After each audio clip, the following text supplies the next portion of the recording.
Salam dostlar, bu videoda mən mindfulness haqda ən etibarlı olan sayt və applicationları nəzərinizə çatdıracağam.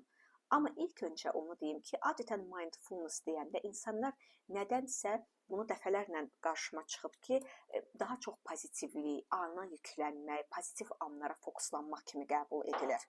Amma real həyatda mindfulness sadəcə pozitivliyə köklənməyi məqsəd etmir. Mindfulness həmçinin bizim daşıdığımız ağır duyğuları çıxdaş etməməyi tövsiyə edir və onlarla yaşamağı bu və ya digər texnika, metodlarla öyrənməyi, bacarmağı təklif edir. Ümumiyyətlə, mindfulness bizim ölkədə son illərdə, son yəqin ki, bir 10 ildən çox olmaz deyə düşünürəm, bizim ölkəyə gəlsə də əslində 1970-ci illərdən bu haqda yüzlərlə elmi məqalələr, araşdırmalar var. Və ən maraqlısı odur ki, mindfulness biz qərbdən gəldiyini bəzi insanlar, amma əslində mindfulness texnikaları qərbdə genişlənsə də, onun ana fikirləri, kök fikirlər şərq fəlsəfəsindən, şərq ölkələrindən gəlir.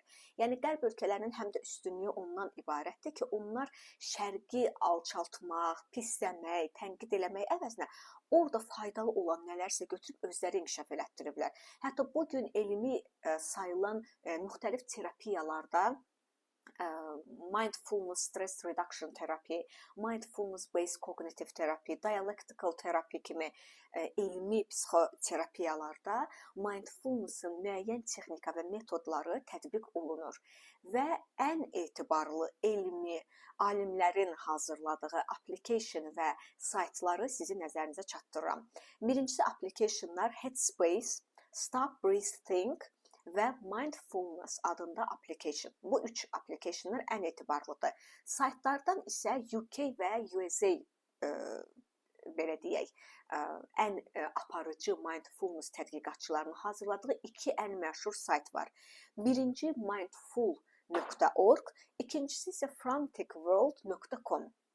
Bu iki saytlar ən etibarlı elmi saytlar sayılır. Ümid edirəm ki, bu video sizə faydalı oldu. Bəyənib, like edib, rəy bildirməyi unutmayın ki, bu mənə motivasiya olsun və daha çox elmi əsaslı psixoloji məqamları, saytları, applicationları, ümumiyyətlə psixologiyada ən elmi faktları sizinlə bölüşüm.